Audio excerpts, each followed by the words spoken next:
Hello dears, आज की इस वीडियो में हम देखने वाले हैं अगर आपके पास ऐसा कोई भी पौधा है जो बिल्कुल सही सलामत था, अचानक उसके पत्ते सूखने लगे और सूख कर गिरने लगे।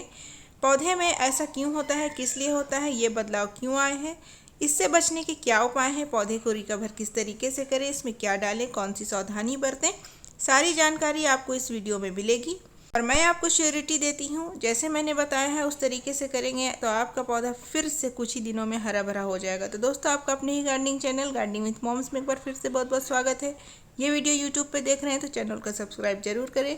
फेसबुक और इंस्टाग्राम पे देख रहे हैं तो पेज को फॉलो करना ना भूलें। चलिए वीडियो को शुरू करते हैं। दोस्तों, ये देखिए, ये मेरा एक्जोरा का प्लांट है और आने वाले समय में ये काफ़ी अच्छी फ्लावरिंग करने वाला था, लेकिन अचानक से इसके पत्ते कुछ इस तरीके से टर्न होने लगे, ट्विस्ट होने लगे, आप देख पा रहे होंगे, और फिर सूखने लगे। तो सबसे पहले मैंने इसमें ध्यान दिया कि हो सकता है कि तेज़ धूप की वजह से इसका हाल इस तरीके से हो चुका है, जो हमारा पहले नज़रिए में किसी भी पौधे के लिए ये ख्याल जाता है। तो मैंने क्या किया, इसे शेड एरिया प्रोवाइड किया, अच्छे से पानी वगैरह दे दिया। लेकिन 2 दिनों के बाद ये अपने सारे पत्ते लगभग गिरा चुका था और इस प्रकार इसका लुक हो गया था। जो बड्स आई थी वो भी अब काली पड़ने लगी है, अभी मैं आपको पास से भी दिखाऊंगी, और इसमें कुछ जाले से लगने लगे थे।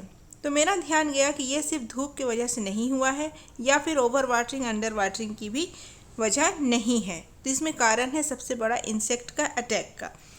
कल ही मैंने एक वीडियो डाली थी जिसमें गुलाब के पौधे के ऊपर वीडियो थी कि गुलाब के पौधे में मार्च से नवंबर के महीने में काफ़ी ज़्यादा इंसेक्ट का असर होता है, इफ़ेक्ट होता है।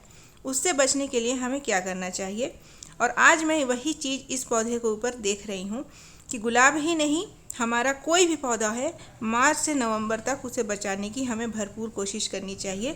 नहीं तो हमारा हेल्दी प्लांट्स जो फूलों से भरा हुआ हो, कलियों से भरा हुआ हो, जैसे कि ये मेरा एक पौधा था एक्जोरा का, जो आने वाले समय में कुछ ही दिनों में भरपूर फ्लावरिंग करने वाला था, लेकिन अब ये इस तरीके से हो चुका है। तो मार्च से नवंबर तक हमें सिर्फ गुलाब को ही नहीं, अपने हर एक प्लांट को बचाना है।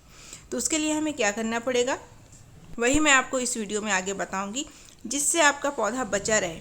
जो हेल्दी प्लांट्स है वो हेल्दी ही रहे, और जो प्लांट्स की हालत इस तरीके से ख़राब हो गई है वापस से वो रिकवर हो जाए और अच्छे से ग्रो करें।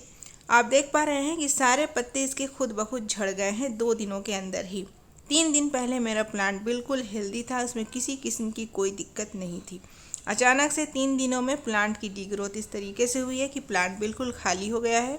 इसमें जो कलियां बन रही थी वो बिल्कुल सूख रही है और इस तरीके से वाइट वाइट फंगस की तरह मुझे कुछ नज़र आ रहा है। तब मुझे लगा कि इसमें ज़रूर इंसेक्ट का ही अटैक हुआ है। तो अब जो हम प्लांट की ट्रीटमेंट करेंगे, सही जानकारी होने की वजह से सही तरीके से इसका देखभाल किया जाएगा। पहले तो हमें पता ही नहीं होता है कि पौधा हमारा बीमार क्यों हो रहा है। जब हमें पता लग जाता है तब हम उसका सही तरीके से देखभाल कर पाते हैं। तो यहाँ पर इंसेक्ट का अटैक भरपूर तरीके से हुआ है, उसी तरीके से हम इसका ट्रीटमेंट करेंगे तो आने वाले दिनों में पौधा भी हमारा हेल्दी हो जाएगा। तो अगर आपके यहाँ भी कोई भी पौधा है, फूलों वाला है चाहे पत्तों वाला हो, अगर इस तरीके से अचानक अपने लीफ गिरा रहा है, पत्ते सूखे हुए नज़र आ रहे हैं, तो आप भी समझ जाएं कि इसमें इंसेक्ट का अटैक हुआ है। कभी कभी ये नज़र भी आ जाएगा, इस तरीके से आप देखेंगे कि वाइट वाइट कुछ रहेगा, पत्तों का कलर चेंज रहेगा, तो आप समझ जाएं। अगर नहीं भी नज़र आ रहा है तो आप समझ जाएंगे कि इसमें इंसेक्ट का अटैक हो चुका है। अच्छा, ये अब आप चाहेंगे कंफर्म होना कि हमारे पौधे में कोई प्रॉब्लम नहीं है, मिट्टी में कोई प्रॉब्लम नहीं है, जड़ों में कोई प्रॉब्लम नहीं है, इस बात की श्योरिटी हम कैसे लें। तो उसके लिए आपको क्या करना है, जितने ब्रांच आपके ख़राब हो गए, आप देख रहे हैं बड्स काफ़ी ज़्यादा बनी हुई थी, लेकिन अब वो बिल्कुल बेकार हो गई है। उसे रहने देना का मतलब है जितने भी आपके अच्छे ब्रांच हैं उसमें भी वो इंसेक्ट फैल जाएगा। तो बेहतर है कि जितने भी इन्फेक्टेड एरियाज़ हैं उन्हें हम कट करके हटा लें। अब ये बड्स रखने का कोई मतलब नहीं है। हम इसे क्या करेंगे, हार्ड प्रूनिंग तो नहीं करेंगे, क्योंकि आने वाले दिनों में हम चाहते हैं कि इसमें भरपूर तरीके से फ्लावरिंग हो। हार्ड प्रूनिंग करने से ग्रो करने में काफ़ी ज़्यादा वक्त लगता है। सेमी हार्ड प्रूनिंग हम इस प्लांट की करेंगे। इस वीडियो में दोस्तों मैं आपको कुछ ऐसी घरेलू चीज़ें बताऊंगी इस्तेमाल करने के लिए, जिससे अगर आपकी मिट्टी में फंगस है या मिट्टी में कोई प्रॉब्लम है, जड़ों में इन्फेक्शन है, तो कोई भी प्रॉब्लम अगर होगा इंसेक्ट के अलावा तो वो भी दूर हो जाएगा। तो दोस्तों सबसे पहले हमें क्या करना है, जितने भी ख़राब ब्रांचेस और पत्ते वगैरह हैं, बर्ड्स हैं, उन्हें हम अपने प्लांट से कट करके दूर कर देंगे, ताकि आने वाले दिनों में हम चाहते हैं कि बिल्कुल एक 100% हेल्दी ग्रोथ हमारे पौधे के अंदर हो। तो जितने भी हमारे इन्फेक्टेड पत्ते हैं, ब्रांच हैं, उन्हें हम सबसे पहले काट करके हटा लेंगे, क्योंकि वापस से ये हेल्दी नहीं हो पाएंगे। पिछले वीडियोस में मैंने आपको बताए थे कुछ ऐसे तरीके जिसमें लीफ कर्ल का प्रॉब्लम मैंने आपके साथ शेयर किया था। वो प्रॉब्लम बिना काटे भी आप ठीक कर सकते हैं, लेकिन ये जो प्रॉब्लम आई है ये बिना काटे ठीक नहीं होगी, क्योंकि पत्ते बिल्कुल सूख चुके हैं। अब ये दोबारा से हरे भरे नहीं होंगे, कलियाँ काली हो रही है, ये दोबारा से ठीक नहीं होगी। तो इस सिचुएशन में हमें काट करके हटा लेना ही बेहतर है, ताकि हमारा जो मेन प्लांट है वो सही सलामत रहे, इन्फेक्शन रूट तक ना पहुँचे। अगर रूट तक पहुँच जाएगा तो पौधे को बचाना काफ़ी मुश्किल हो जाएगा। अब जो भी पत्ते वगैरह इसमें झड़ के गिरे हैं उसे हम हटा लेते हैं, ताकि मिट्टी में हम कुछ काम कर पाएँ। दूसरी चीज़, अगर बहुत दिनों से मिट्टी के ऊपर पत्ते वगैरह पड़े हुए हैं, मिट्टी में धूप नहीं लग रही है, तो ये भी एक बड़ा कारण होता है इंसेक्ट को अट्रैक्ट करने का। मिट्टी में फंगस वगैरह लग जाता है। तो आप मिट्टी को क्लियर रखें, धूप में दिखाएं, ताकि मिट्टी में अगर कोई प्रॉब्लम है वो धूप की वजह से ठीक भी हो जाता है। हमने मिट्टी क्लियर कर ली है। मिट्टी की अब हम थोड़ी सी गुड़ाई कर लेते हैं, ताकि अब हम मिट्टी में कुछ ऐसे चीज़ें डाल सकें जो हमारे पौधे के लिए काफ़ी ज़्यादा बेनिफिशियल होने वाला है। तो मिट्टी में डालने से पहले हमें मिट्टी की गुड़ाई अच्छे से कर लेनी है। यहाँ पर मैंने पौधे को सोचा था कि बहुत ज़्यादा सनलाइट की वजह से पौधे का ये हाल है, तो मैंने शेड में इसे पानी डाल करके रख दिया था। तो इसकी वजह से मिट्टी इसकी गीली नज़र आ रही है, लेकिन गीली मिट्टी में भी हम फर्टिलाइज़र डाल सकते हैं। उसका एक अपना तरीका होता है, वो मैं आपके साथ अभी शेयर करूँगी। मैं इस पौधे में जो कुछ भी डाल रही हूँ वो क्यों डाल रही हूँ, इसका किस तरीके से प्लांट में बेनिफिट होने वाला है, मैं सभी चीज़ें आपको साथ ही साथ बताते भी जाऊँगी, इसलिए वीडियो को बिल्कुल भी स्किप मत कीजिएगा। तो सबसे पहले आपको एक बॉल या कप ले लेना है। सबसे पहला इंग्रेडिएंट जो है हमारा वो है चाय पत्ती। चाय पत्ती हमें लेना है, ये हमने यूज़ की हुई चाय पत्ती ली है, 1 बड़ा चम्मच 14 इंच के पॉट के लिए। आपका पॉट इससे भी ज़्यादा बड़ा है तो 2 चम्मच कर लीजिए, छोटा है तो आधा चम्मच कर लीजिए। अब मैं आपको बताती हूँ चाय पत्ती का इस्तेमाल यहाँ पर क्यों ज़रूरी है। चाय पत्ती में भरपूर मात्रा में नाइट्रोजन होता है, जैसे कि बारिश के पानी में नाइट्रोजन भरपूर मात्रा में होता है। सिर्फ बारिश के पानी में जो हम आमतौर पर पानी डालते हैं उसमें नाइट्रोजन नहीं होता है, हाइड्रोजन और ऑक्सीजन ही होता है, लेकिन बारिश के पानी में नाइट्रोजन होता है, जो पौधे को ग्रोथ करने के लिए काफ़ी हेल्प करता है। दूसरी चीज़ जो हमें लेनी है वो है नीम की खली। नीम की खली में भी नाइट्रोजन काफ़ी मात्रा में पाया जाता है, साथ ही माइक्रो न्यूट्रिएंट्स भी इसमें भरपूर मात्रा में होते हैं। अगर पौधे में कोई कमी हो रही है, पौधा अंदर से बीमार है, अगर बाहरी चीज़ों के वजह से पौधा इन्फेक्टेड हुआ है, तो वो नीम की खली उसको काफ़ी अच्छे से रिपेयर करता है। तीसरी चीज़ जो हमें लेनी है हल्दी।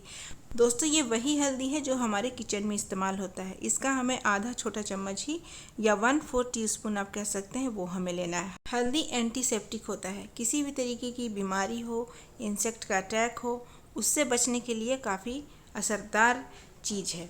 तो ये हमें ज़रूर से ज़रूर लेना ही लेना है। तो यहाँ पर हमने ले ली है आधा छोटा चम्मच हल्दी। तीनों चीज़ों को अच्छे से अब मिला लेना है। अच्छा, यहाँ पर क्वांटिटी अगर किसी चीज़ की ज़्यादा या कम भी हो जाती है तो इससे कोई हर्ज नहीं है, 100% ऑर्गेनिक है, पौधे में कोई नुकसान नहीं होने वाला है। तीनों चीज़ों को अच्छे से मिला लेना है। अगर इन तीनों चीज़ों का मिक्सचर बना के आप अपने पौधे में देते हैं तो ये सुपर कॉम्बो की तरह काम करते हैं। कोई भी आपका पौधा हो, किसी भी वजह से अगर वो रूखा सूखा बेजान लग रहा है, आप इसका इस्तेमाल करेंगे, पौधे में नई जान आ जाएगी। लेकिन हाँ, आपको उसके साथ कुछ सावधानी भी बरतनी होगी। ऐसा नहीं कि सिर्फ फर्टिलाइज़र डाल दिया और उसे ऐसे ही छोड़ दिया, तो फिर फर्टिलाइज़र उतने अच्छे तरीके से वर्क नहीं करती है। जैसे कि आपने देखा मिट्टी मेरी गीली थी तो उसमें भी मैं फर्टिलाइज़र डालूँगी, लेकिन आपको कोशिश करना है कि फर्टिलाइज़र डालने से पहले मिट्टी को आप ड्राई कर लें, गुड़ाई कर लें, उसके बाद ये फर्टिलाइज़र डालें। डालने के बाद फिर से मिट्टी को अच्छे से मिक्स कर देना है। ये जो प्रोसेस है आपको बिल्कुल भी स्किप नहीं करना है, मिट्टी में अच्छे तरीके से मिक्स कर लेना है। मिट्टी यहाँ पर काफ़ी ज़्यादा गीली है, मैं एक्स्ट्रा वाटर नहीं डाल रही हूँ, लेकिन अगर आपकी मिट्टी ड्राई है तो आप उसमें अच्छे से पानी ज़रूर देंगे। उसके बाद पौधे को, चाहे वो गर्मी का ही पौधा क्यों ना हो, पौधे को शेड में रखेंगे, क्योंकि अभी इसमें बिल्कुल भी पत्तियाँ नहीं हैं, इसीलिए पौधा आपका झुलस सकता है। पौधे को शेड में ही रखेंगे। कब तक शेड में रखना है?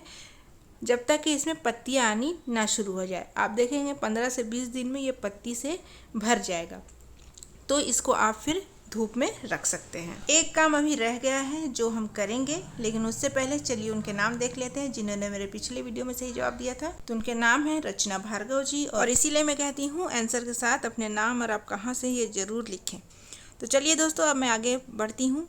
यहाँ पर जो कप में हमने फर्टिलाइज़र बनाया था उसमें हमने थोड़ा सा पानी लेना है और आधा चम्मच हल्दी लेना है, और जितने भी हमने ब्रांचेस कट किए हैं उसके ऊपर इसे डालना है। ये प्रोसेस काफ़ी ज़्यादा इम्पॉर्टेंट है। अगर ऐसा आप नहीं करेंगे तो हो सकता है यहाँ से ब्रांचेस काली पड़ने लगे, क्योंकि ब्रांचेस पर इन्फेक्शन था। इसीलिए आपको हल्दी पानी ज़रूर से डालना है, क्योंकि वो इन्फेक्शन वहीं ख़त्म हो जाए, आगे ना बढ़े और आपके जो बचे खुचे ब्रांचेस है वो काले ना हों। तो इस तरीके से हल्दी पानी को अच्छे से जहाँ जहाँ से आपने कट किया है वहाँ से इस तरीके से डाल देना है। आज का मेरा सवाल है कि इतना करने के बाद कितने दिनों बाद इसमें नई पत्तियाँ आने लगेगी, तो वो मैंने आपको वीडियो के अंदर बताया भी है। कमेंट में ज़रूर लिखिएगा आंसर के साथ अपना नाम, आप कहाँ से, ये ज़रूर मेंशन कीजिएगा। आप देख पाएँ कि आपके नाम हाईलाइट नहीं हो पाते हैं। और जो सावधानी आपको बरतनी है, जो मैंने आपको बताया, वो ज़रूर आप मेंटेन कीजिएगा। जल्द से जल्द आपका पौधा हरा भरा हो जाएगा। तो दोस्तों, वीडियो अच्छी लगी है तो वीडियो को लाइक, चैनल को सब्सक्राइब, दोस्तों के साथ शेयर जरूर करें। मैं मिलूंगी आपसे परसों फिर किसी नई वीडियो के साथ। तब तक के लिए bye, take care, happy gardening, stay connected.